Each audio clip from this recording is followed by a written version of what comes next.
Hello students, this side Ankit Koshik and again welcome to this video. So as you know that we have started a series of class 11th subject entrepreneurship. So last जो है हमने कुछ चीजें पढ़ी, आपकी third unit आपकी start already हो चुकी है।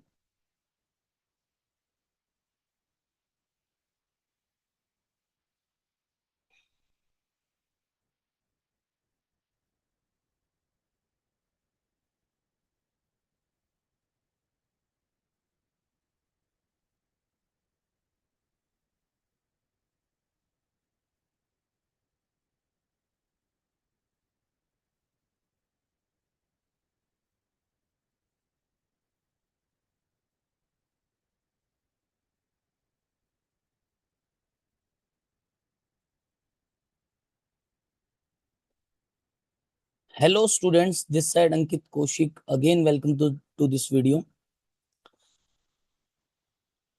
Hello guys, this side Ankit Koshik and again welcoming you in this video. I hope you all are doing fine. So as you know that we have started a series of class 11 subject entrepreneurship. Last lecture में हमने देखा कि role of social media के बारे में हमने कुछ चीजें पढ़ी।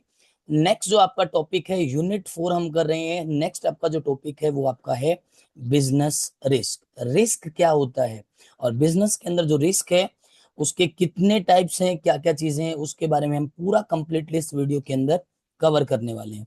तो सबसे पहले बात करते हैं कि रिस्क क्या होता है। राइट, देखो रिस्क क्या है। रिस्क एक ऐसी अनफेवरेबल कंडीशन है जो कभी भी हो सकती है, जिसके बारे में आपको कुछ भी नहीं पता है। राइट, यानी कि एक अनसर्टेनिटी है, यानी कि उस अनसर्टेनिटी के अंदर कोई भी ऐसी चीज जो निश्चित नहीं है वो इन फ्यूचर कभी भी हो सकती है, जिससे आपके बिजनेस को क्या हो सकता है, लॉस हो सकता है और प्रॉफिट भी हो सकता है। उसी को आप क्या कहते हैं, बिजनेस रिस्क कहते हैं।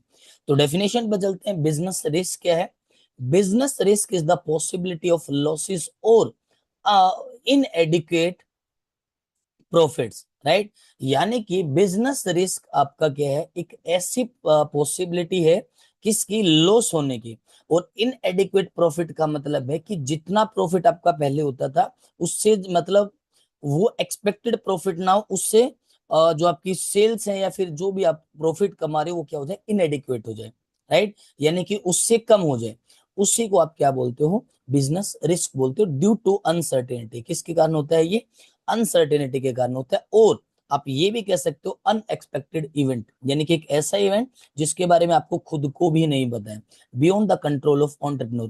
देखो बिजनेस रिस्क जो होता है उसको कंप्लीटली कभी भी एक एंटरप्रेन्योर के द्वारा या फिर किसी भी मेंबर के द्वारा खत्म नहीं किया जा सकता।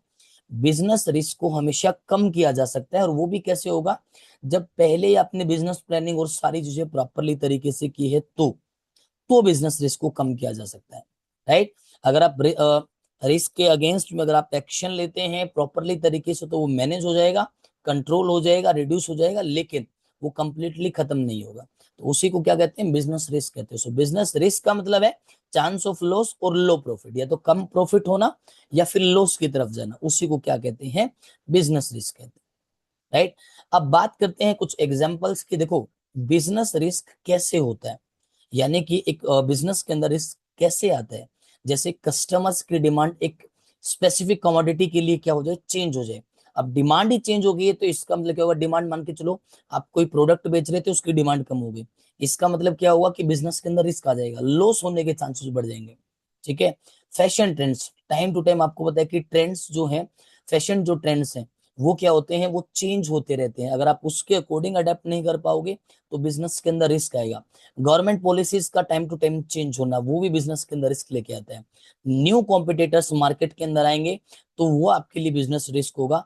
और कोई भी नेचुरल डिजास्टर आ जाए, कोई भी प्राकृतिक आपदाएं आ जाए, जैसे अर्थक्वेक है, फ्लड है, इस तरीके की जो चीजें हैं वो आपके बिजनेस के अंदर क्या डालती हैं, रिस्क डालती हैं। राइट, तो हमें क्या करना पड़ेगा, रिस्क को आइडेंटिफाई करना पड़ेगा, रिस्क को एक्सेस करना पड़ेगा, उसके लिए प्लान बनाना पड़ेगा, प्रिपेयर रहना पड़ेगा, चीजों को मैनेज करना पड़ेगा, मिनिमाइज करना पड़ेगा, एंड अपने बिजनेस को क्या करना पड़ेगा, प्रोटेक्ट करना पड़ेगा। So this is business risk. अब बात करते हैं कि नेचर या फिर कैरेक्टरिस्टिक्स ऑफ बिजनेस रिस्क।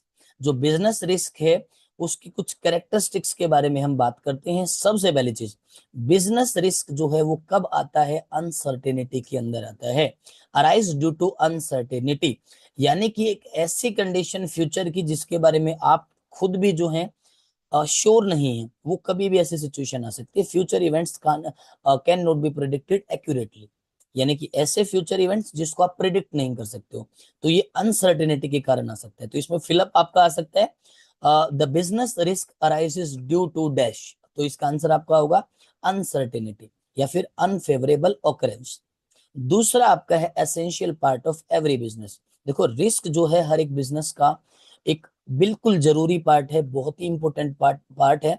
अगर रिस्क नहीं होगा तो इसका मतलब वो बिजनेस कोई बिजनेस नहीं। हर एक बिजनेस इसके अंदर रिस्क होता है, उसकी डिग्री वेरी कर सकती है। वो कम रिस्क भी हो सकता है, ज्यादा रिस्क भी हो सकता है आपका। ठीक है, तो इसी को ये आपका दूसरा कैरेक्टरिस्टिक्स है, नेचर है आपके बिजनेस रिस्क का। तीसरा है depends on nature and size. आपका बिजनेस जो है उसका नेचर कैसा है उसके ऊपर डिपेंडेंट करता है। जैसे अगर एक एग्जांपल लें, फैशन बिजनेस की बात करें तो उसमें रिस्क ज्यादा होता है, ग्रोसरी स्टोर की बात करें तो उसमें रिस्क कम होता है। क्योंकि फैशन बिजनेस में जो कपड़ों का जो ट्रेंड्स है वो टाइम टू टाइम क्या होता रहता है, चेंज होता रहता है, तो लोगों की डिमांड बढ़ती कम होती रहती है। राइट, तो इस तरीके से आपको रिस्क वहां पे देखने को मिलेगा। साइज ऑफ द बिजनेस, आपका बिजनेस बड़ा है तो रिस्क ज्यादा होगा, छोटा है तो आपका कम रिस्क होगा उसके अंदर। ठीक है, एंड फोर्थ आपका है profit is the reward for risk. Profit क्या है? आपके रिस्क का एक रिवॉर्ड है। अगर ज्यादा आपका रिस्क होगा तो उसका प्रॉफिट भी ज्यादा भी हो सकता है और लॉस भी आपका ज्यादा हो सकता है। तो दोनों चीजें हैं इसके अंदर। ठीक है, तो रिस्क जितना बड़ा होगा प्रॉफिट भी उतना ही बड़ा होगा। तो रिस्क है तो उसमें ऐसा भी सिचुएशन हो सकता है कि आपको लॉस हो जाए। तो अगर रिस्क है तो प्रॉफिट है, इस बात को हमेशा आप याद रखें। राइट, तो इसके आगे आपका टॉपिक है, ये आपका पूरा हो गया। तो चार टाइप की आपकी कैरेक्टरिस्टिक्स हैं बिजनेस के रिस्क की। अब आगे बात करते हैं टाइप ऑफ बिजनेस रिस्क। तो बिजनेस रिस्क कितने टाइप का होता है? तो बिजनेस रिस्क आपका मेनली दो टाइप का होता है। सबसे पहला आपका है इंश्योरेबल रिस्क और दूसरा आपका है non insurable risk. Insurable risk का मतलब क्या होता है? ऐसा आपका रिस्क जिसके अंदर जो आपके, जैसे कोई भी बिजनेस के अंदर रिस्क आ जाता है जिसको रिकवर किया जा सके। राइट, यानी कि जो भी इंश्योरेंस कंपनी होती है उसके द्वारा उसको कंपनसेटेड किया जा सके, उसको रिकवर किया जा सके, जिसके बदले में आपको जो इंश्योरेंस कंपनी होती है वो आपको फाइनेंशियली उसको उसकी जो पूरी भरपाई है वो क्या कर देती है, उसको पूरा कर देती है। उसी को क्या बोलते हैं? Insurable risk. Losses can be compensated by the insurance. Insurance के द्वारा जो भी लॉस हुए हैं वो क्या हो सकते हैं? कंपनसेट हो सकते हैं, उनका उनकी भरपाई हो सकती है। इसमें एग्जांपल आपके हैं जैसे फायर, फायर का आपने इंश्योरेंस करवाया, फ्लड का इंश्योरेंस करवाया, अर्थक्वेक हो गया, थेफ्ट चोरी हो गई, राइट, डैमेज टू एसेट्स, कोई भी जो आपके एसेट्स हैं उसके अंदर कोई नुकसान हो गया। इस तरीके के जो आपके रिस्क होते हैं उसको बोलते हैं इंश्योरेबल रिस्क। दूसरा आपका है नॉन इंश्योरेबल रिस्क, यानी कि ऐसे रिस्क जिसके अंदर रिकवरी नहीं हो सकती है। जो भी आपकी इंश्योरेंस कंपनी है उसके द्वारा कंपनसेटेड जो आपके लॉसेस हैं उसको कंपनसेट नहीं किया जा सकता, उसी को क्या बोलते हैं? Non insurable risk. Insurance protection is not available. Right, I hope आपको ये समझ में आ गया होगा। अगर इसके एग्जाम्पल की बात करें, जैसे डिमांड में कोई भी चेंज हो गया तो डिमांड में चेंज होने से कोई भी इंश्योरेंस कंपनी आपको पैसा वापस पे नहीं करेगी आपके लॉसेस का, क्योंकि वो एक ऐसी चीज है जो कोई भी नेचुरल डिजास्टर से और इस चीज से नहीं हुई है। राइट, तो डिमांड में चेंज होता रहता है, कभी कम कभी ज्यादा, तो ये नॉन इंश्योरेबल आपका रिस्क है। कंपटीशन, आपके कंपटीशन में कोई एक नेक्स्ट लेवल कॉम्पिटिटर आ जाए तो क्या होगा? तो भी आप बिजनेस रिस्क में आ जाओगे, तो उसकी कोई भरपाई नहीं हो सकती है। एम्प्लॉय नेग्लिजेंस, राइट, उसके बाद है गवर्नमेंट पॉलिसी चेंज। तो ये सारे आपके एग्जाम्पल हैं जो आपके नॉन इंश्योरेबल रिस्क के अंदर आपके आते हैं। उसके बाद बात करते हैं, अब दो टाइप के आपके रिस्क होते हैं, internal risk and external risk. Internal risk का मतलब क्या होता है? जो आपके बिजनेस के अंदर रिस्क होते हैं। राइट, आपके बिजनेस के अंदर जैसे जो भी लेबर से वो लेबर काम कर रही है, ह्यूमन फैक्टर्स काम कर रहे हैं, आपकी मशीनरी है, राइट, फिजिकल फैक्टर्स हो गए, तो वो सारे के हैं आपके इंटरनल, यानी कि ऐसे रिस्क जो विद इन द बिजनेस होते हैं, उसी को क्या बोलते हैं? इंटरनल रिस्क बोलते हैं। Internal risk arise with in the business, business के अंदर अराइज होते हैं ये, and can usually be controlled by the management, जो मैनेजमेंट के द्वारा क्या किया जा सकते हैं? कंट्रोल किया जा सकता है। अब देखो जितना इफेक्टिव मैनेजमेंट होगा, जितने स्ट्रॉन्ग सिस्टम होंगे, जितनी एथिकल प्रैक्टिस होगी, वो क्या होगा, इंटरनल रिस्क को वो क्या करेगा, आपका कम करेगा। अब जो आपके इंटरनल रिस्क है वो आपके 3 फैक्टर्स के ऊपर डिपेंडेंट है। सबसे पहले आपका है ह्यूमन फैक्टर्स।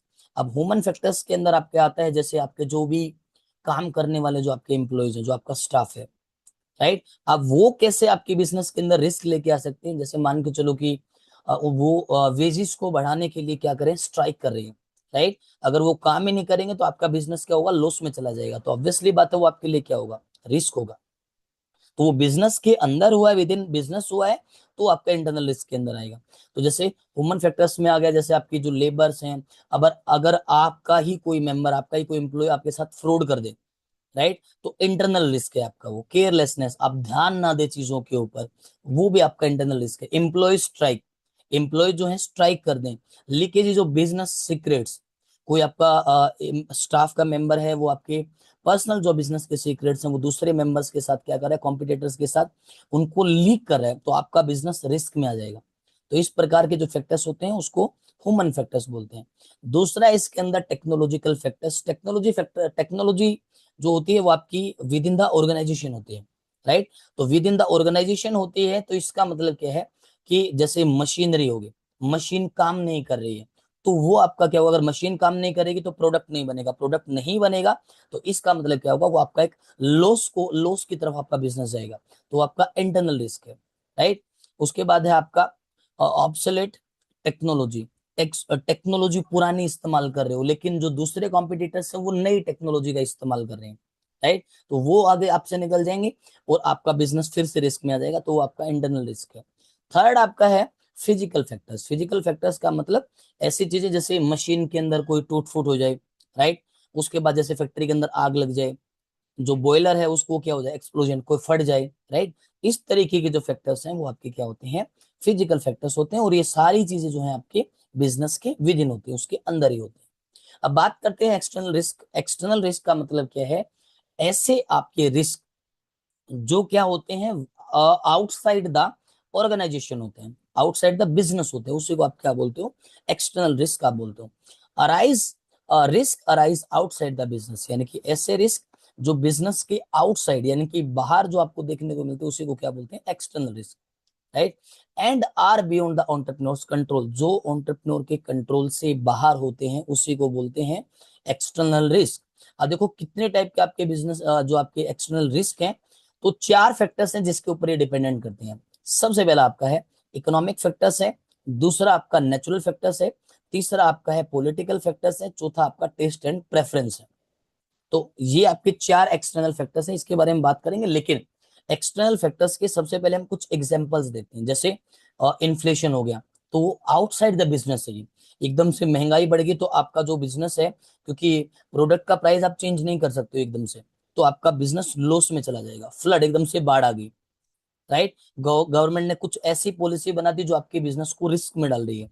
न्यू फैशन और ट्रेंड आ गए, तो ये सारी चीजें क्या है, आउटसाइड द बिजनेस है, तो इसी को क्या बोलते हैं, एक्सटर्नल आप रिस्क बोलते हो। अब जो 4 फैक्टर्स के बारे में हमने बात की उसके बारे में हम एक एक करके पढ़ते हैं। सबसे पहला है आपका इकोनॉमिक फैक्टर्स। इकोनॉमिक फैक्टर्स के अंदर आता है जैसे इन्फ्लेशन हो गया, महंगाई ज्यादा बढ़ गई, रिसेशन, मंदी आ गई, ठीक है। कंपटीशन है जो आपका, वो आपसे आगे निकल रहा है, मार्केट की डिमांड फ्लक्चुएट हो रही है, प्राइसेस फ्लक्चुएट हो रहे हैं। तो इस प्रकार के जो चेंजेस होते हैं इकोनॉमिक कंडीशंस के अंदर, वो आपके बिजनेस के एनवायरनमेंट को भी क्या करते हैं, अफेक्ट करते हैं। तो इसलिए जो है एक्सटर्नल जो रिस्क है उसके अंदर आपका पहला जो फैक्टर है वो आपका इकोनॉमिक फैक्टर्स है। दूसरा आपका है नेचुरल फैक्टर। नेचुरल का मतलब जो प्राकृतिक है, यानी कि जिसके ऊपर किसी का वश नहीं चलता है। जैसे एकदम से अर्थक्वेक आ जाए, राइट, फ्लड आ जाए, ड्रो, सूखा पड़ जाए, साइक्लोन्स आ जाए, फेमाइंस, अकाल पड़ जाए, इस तरीके की नेचुरल आपको समस्याएं आपको देखने को मिलती हैं जो आपके बिजनेस के ऑपरेशंस को क्या करती हैं, डिस्टर्ब करती हैं, राइट। तो वो आपके हैं नेचुरल फैक्टर्स, तो आपको जो रिस्क में डालते हैं। तीसरा है आपका पॉलिटिकल फैक्टर्स। पॉलिटिकल फैक्टर्स का मतलब क्या है कि जैसे कोई भी नए टैक्स के लॉज आ जाए, इंपोर्ट एक्सपोर्ट्स के ऊपर रेस्ट्रिक्शन लग जाए, वॉर की सिचुएशन आ जाए, राइट, सिविल अनरेस्ट हो जाए, या फिर गवर्नमेंट की कुछ पॉलिसी चेंज हो जाए, यानी कि गवर्नमेंट के अंदर अगर उनके डिसीजंस के अंदर अनस्टेबिलिटी आती है तो वो अनसर्टेनिटी को क्या करता है, प्रमोट करता है। तो अनसर्टेनिटी आएगी तो एक्सटर्नल रिस्क आपके क्या होंगे, आपके बढ़ जाएंगे, राइट, तो आपका बिजनेस क्या चला जाएगा, लॉस में चला जाएगा। तो वो आपका है पॉलिटिकल फैक्टर। तो इसका एक बेस्ट एग्जांपल है जो वीके पब्लिकेशन की बुक में है, तो उसमें उन्होंने दिया हुआ है कि एक एग्जांपल के रूप में कि 1977 का एग्जांपल है कि इंडिया में कोई जनता गवर्नमेंट आई थी, और जैसे ही वो जनता गवर्नमेंट उस टाइम पे आई, तो जो कोका कोला जो आपकी कंपनी है, इंडिया से उसको क्या करना पड़ा, उसको छोड़ के जाना पड़ा था। इसका मेन रीजन है क्योंकि जो जनता गवर्नमेंट आई थी, उन्होंने एक स्लोगन दिया कि भाई स्वदेशी अपनाओ का, तो इस वजह से लोगों ने स्वदेशी अपनाना शुरू कर दिया, और जो कोका कोला है वो क्या होगी, रिस्क में चलेगी, और इसी वजह से उन्होंने इंडिया की जो लोकेशन है उसको छोड़ के वो दूसरी जगह पे चले गए। तो ये पॉलिटिकल फैक्टर्स के ऊपर डिपेंडेंट है। और जो फोर्थ आपका है वो है change in taste and preference. एकदम से जो आपके कस्टमर्स हैं उनका जो टेस्ट है वो चेंज हो जाए, अब वो बेटर क्वालिटी चाहते हैं, कुछ एडवांस चीजें चाहते हैं, प्रेफरेंस चेंज हो जाए, राइट। तो उसी को क्या बोलते हो, change in taste and preference. जैसे फैशन में चेंजेस आ जाए, लाइफस्टाइल में चेंज आ जाए, कंज्यूमर जो है उसके प्रेफरेंस चेंज हो जाए, टेक्नोलॉजी के जो ट्रेंड्स है वो चेंज हो जाए।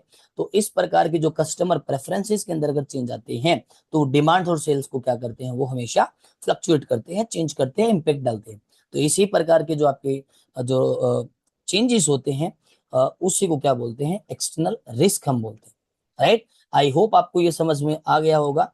अ, अभी के लिए इतना ही इस वीडियो में। नेक्स्ट वीडियो में हम स्टार्ट करेंगे बैरियर्स टू एंटरप्रेन्योरशिप। तो इस वीडियो के अंदर इतना है। तो रिस्क वाला जो टॉपिक है मैंने एक ही वीडियो के अंदर पूरा कंप्लीट करवा दिया है। आज के लिए इतना ही। Thank you so much. Meet you in the next video.